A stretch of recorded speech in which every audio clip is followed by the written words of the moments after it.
teaching in South Korea is traveling.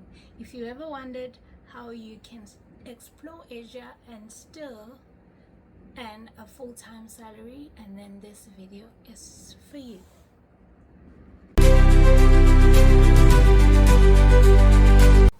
In this series, I've talked you through my life and a job in Korea. But today, let's talk about the freedom to travel as a teacher here in Korea.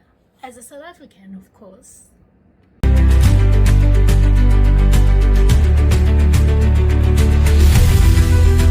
Okay, before we talk vacation, traveling, let's talk vacation days.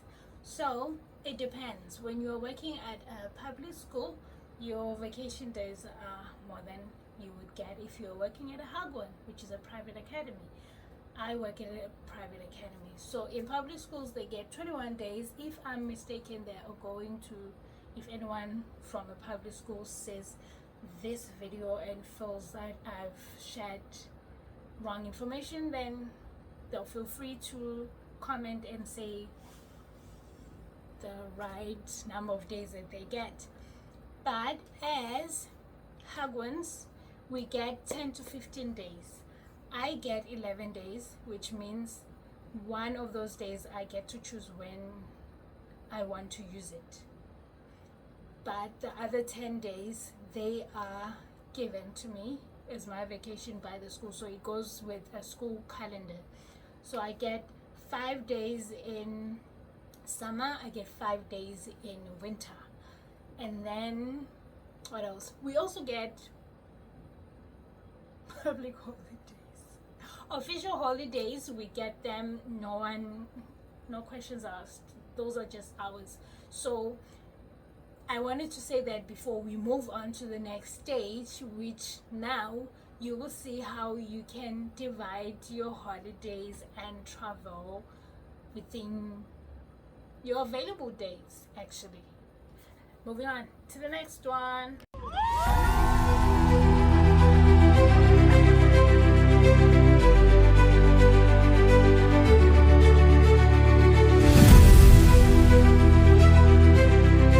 Okay, one thing I would say for sure is that when start in Korea, start in a country where you are. If you are coming to Korea, start in Korea. If you're going to China, start in that country first before you.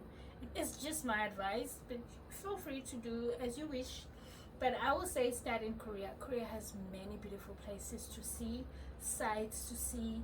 They have traditional, what do they call them? But they have those traditional thingings. Traditional sites, which like villages, like old houses that they had before, even like one of those memorable things that they never got to was never destroyed. What's wrong with my English? It was never destroyed. So you get to go and explore and see that how Koreans used to live. You get to go to temples. They're very beautiful, very cinematic. Scenery is amazing. You can explore Korean beaches. They offer different varieties. If you go to a beach in Busan, you are going to have a lot of different personalities there, and you are going to have a different experience than you would if you were to go to Oido, or a beach in Oido, or a beach in Incheon. Like, it's always going to be like travel within. It's also not so expensive to travel within. The only thing that might be expensive for you is hotels. Hotels are a little bit expensive in Korea. Transport is also a little expensive if you're going to another province or in a city very far away where you cannot just take a train, where you have to take a speed train like KTX and city to city bus. Then you're gonna have to pay more, but also it's not the same as you would pay if you were going for a flight like to another country. But still, I'm saying explore Korea. There are a lot of beautiful places like the ones I'm just showing you guys before these videos. Just enjoy Korea before you start moving to other places. It's so nice.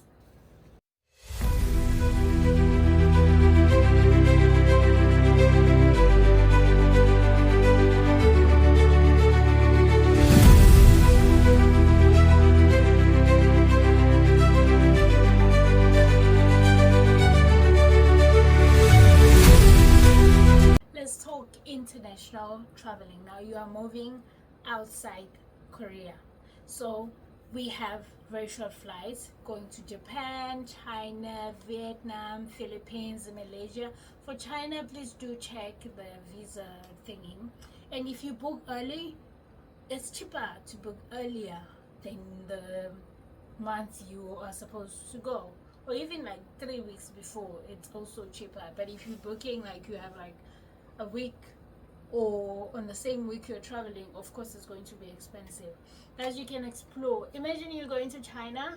I haven't been to China, but I would love to. I haven't been to Japan, but I would love to. I've been to Thailand. I'm planning on going to Vietnam and Philippines. I want to go to Malaysia. Guys, you see all the places I'm saying? In the next year, I'll be exploring those places. I'm not sure which one I'm doing this year or before the end of my contract, but for now, I'm just telling you, like, you can do it. Budget, I think you can book a flight for around 200 to 200 Korean wons. Sometimes, yeah, it's around that, I think. But if you're planning it properly with everything, like, think of budgeting it according to flights, accommodation, activities. That way it will be easier for you to travel and still enjoy where you're going, and you still have money to spend when you get there, because what's fun without money? Because that's why we're here, because I need to talk about how I budget for my travels. I would say go for cheaper things. Like, guys, I don't think a hotel is that much of a thing that you have to do if you're traveling. You can go for hostel. Sometimes you can get like the most amazing experience going to a hostel and meeting people. Go for Airbnbs. Go for what else do you call them? What else? Motels. Like, as long as you're not there to relax anyway, you're there to explore. So just get a place to sleep. As long as it's not on the street, get a place to sleep. Go out, because anyway you are going to wake up every day going to do something. So that hotel is just going to be there for your bags and just for aesthetics. And sometimes you can do that, but sometimes just enjoy the country you are visiting without having to worry about, because you don't have to show people your hotel. I've seen people travel and I've never seen the hotels they stay in, but I've seen everything that they're doing, and it's been great. And I wish it was me there, but I didn't even see the hotel, because what's the point of a hotel? It's just for you to put your bags and then you move on. Like, budgets according to flights, like I said before, like, make sure that you budget, your flights, budget earlier, so that you know that, okay, this month pay in advance.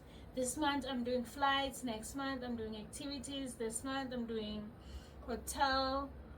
So that way you know that with everything is covered, and you don't have to worry about whether I'm going to have enough money to do everything at once. It's not like we're going from South Korea to South Africa where you have to use the whole salary to book a flight. I'm guilty.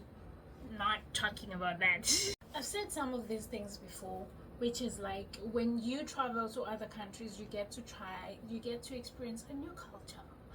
Who doesn't want to? Okay, I'm not gonna ask you as a question. Like, it's nice to experience new cultures. It's nice to try new foods. And then if you know you don't like it, then it's fine. But don't bash it until you try it. And then also, like, meeting people from different countries, you get to know, like, okay, people from this country are so nice. People from this country, I'm so scared. I'm like, so you get the experience. You get to explore. It's not the same as when people come to your country and you have to offer the services of being kind and being and you showing them around, being whatever that word is that cannot come from my mouth.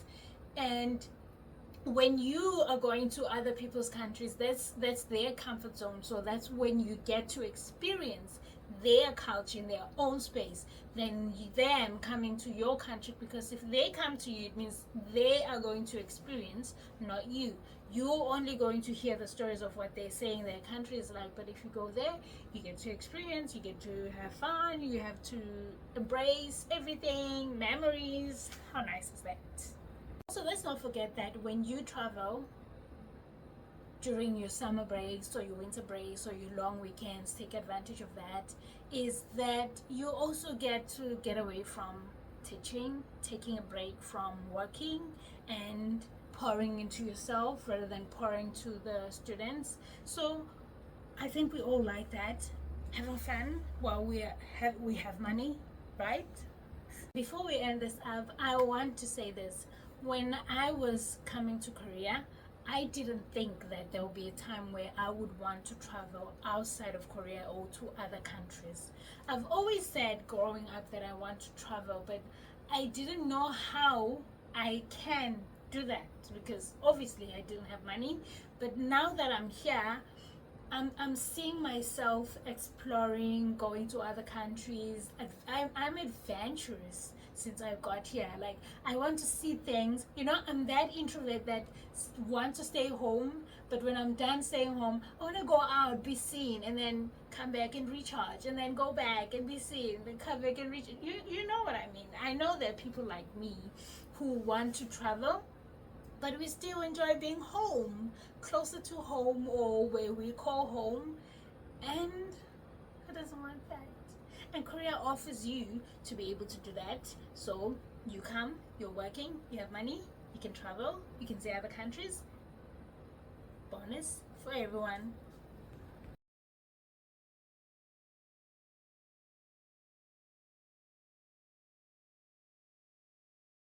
Okay, next time we'll be talking about how to overcome loneliness and building a life abroad if you have friends or if you do not have friends. Guys, it's easy, but also you have to understand that you will get homesick.